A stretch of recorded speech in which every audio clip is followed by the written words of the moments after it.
Bonjour Michel. Bonjour Marie-Ève. Michel, dans quelques instants, on va prendre plus de temps ensemble pour discuter. On sait qu'il y a une garde des stupéfiants qui se déroule un peu partout dans la province et qui s'est déplacée du côté de Chaudière-Appalaches, la région Maline-Montoise. On en entend beaucoup parler de plus en plus. Ça brasse. Vendredi, les policiers ont parlé également. Donc, on a demandé à Mario Lacombe de nous donner plus de détails, de nous faire un topo des différents événements des dernières semaines. Alors, on l'écoute à l'instant. Notre région a connu ces derniers jours plusieurs événements graves dont nous n'étions pas habitués et surtout que personne n'aurait pu penser vivre ici. La guerre opposant les trafiquants indépendants aux Hells s'est transportée à nos portes en Chaudière-Appalaches. Nous vous résumons aussi la chronologie des événements. Tout d'abord, lundi, le 19 février, un présumé sympathisant des Hells aurait été enlevé et séquestré dans une résidence de la route Kelly à Saint-Malachie. Durant la nuit, son gardien se serait endormi et l'otage aurait réussi à se libérer et aurait tué un de ses gardiens et en aurait blessé un autre et pour par la suite s'enfuir et demander de l'aide chez un voisin et aurait aussi demandé que l'on protège sa famille qui résiderait à Cap-Saint-Ignace. Selon des sources, son frère se serait fait tabasser à Cap-Saint-Ignace quelques heures plus tôt. Les deux otages et l'assaillant survivant, 3 hommes entre 21 et 51 ans, auraient été transportés à l'hôpital L'Enfant-Jésus de Québec pour traiter leurs blessures. Mardi matin, le 20 février, un poste de commandement mobile de la Sûreté du Québec était au coin de la route Saint-Damien et de la route Kelly à Saint-Malachie.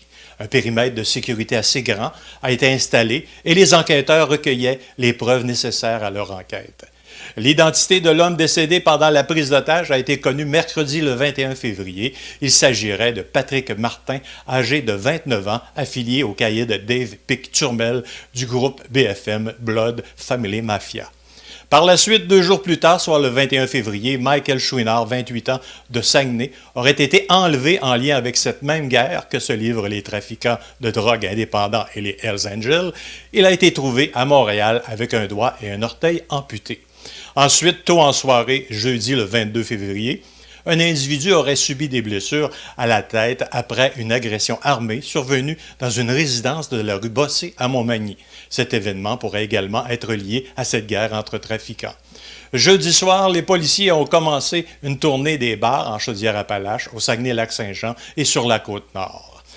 Vendredi, le 23 février, des perquisitions auraient eu lieu vers 15 heures dans 2 résidences du chemin Saint-Léon et de la route Transcomté au sud de Montmagny.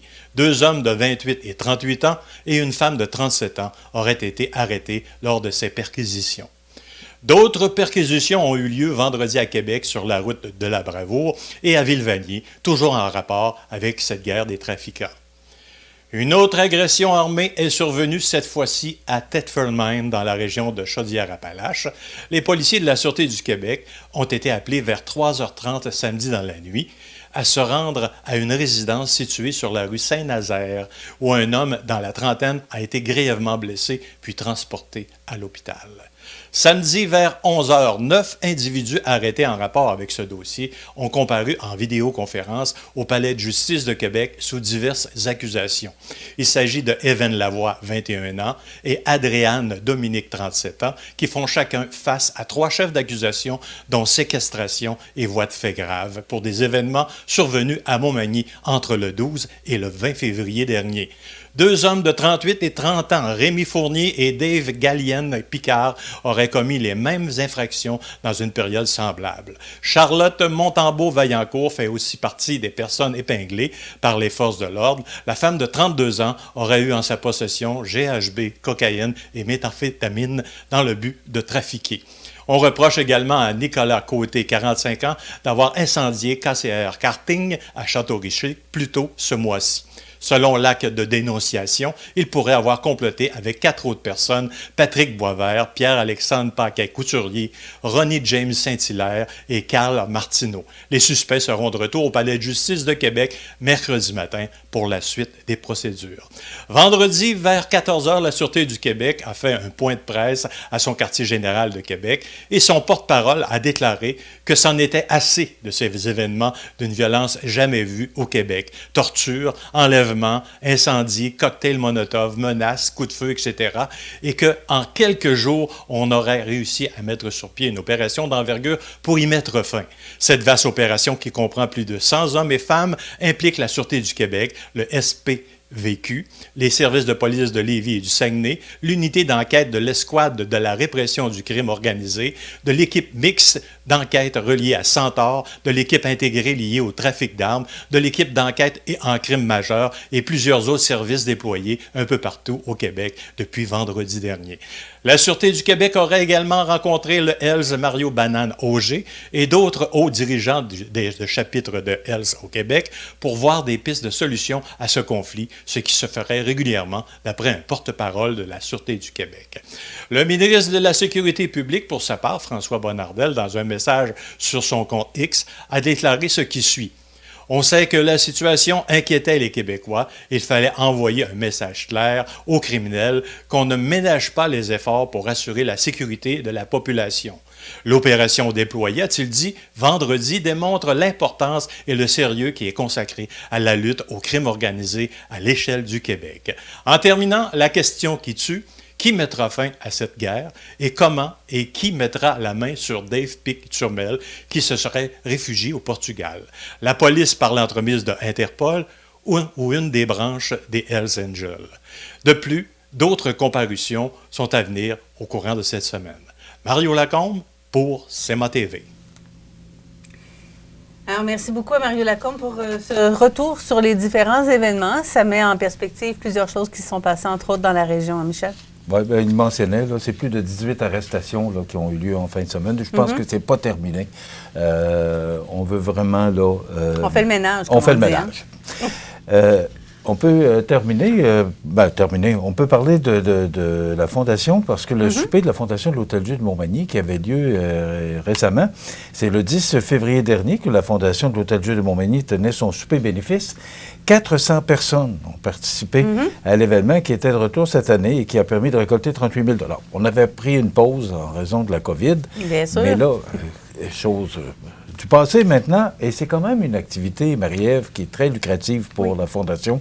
Donc, on est revenu avec cette formule. La salle de l'école secondaire Louis-Jacques Cazot, qui recevait les convives, a fait salle comble.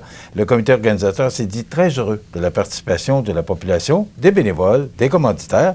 L'édition 2025 est déjà en préparation. Non, là, mais une c'est tradition. toujours aux alentours de 10-12 février. Là, alors, retenez cette date. Une tradition, il faut regarder ça. On a vu que les gens répondaient bien au retour, donc on continue. Oui, puis écoute, je le dis, je reviens souvent là-dessus, l'importance de notre hôpital à Montmagny. Tu sais, en fin de semaine, il y avait des reportages, là, des villes qui sont loin des services ambulanciers, puis des hôpitaux.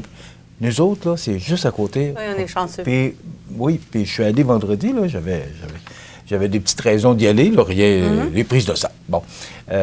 Mais le service, l'accueil, les gens, le personnel, je veux le souligner comment ces gens-là sont fins, sont gentils. Alors, c'est notre hôpital, puis c'est à côté de chez nous. Il ne faut pas l'oublier, ils sont efficaces. Voilà. Très important. Donc, 22e édition du souper de bénéfice qui était sous la présidence d'honneur de Julie Roy, actionnaire et directrice générale de Loiselière de Montmagny, de Régent Lemieux associé chez Mallette. Loiselière et Mallette étaient très heureux de contribuer financièrement à cette importante activité de financement. Et bien sûr, il y a d'autres activités qui ont lieu pendant l'année. Donc, il y a la tournée des vainqueurs qui va être de retour, qui va à la Fondation aussi.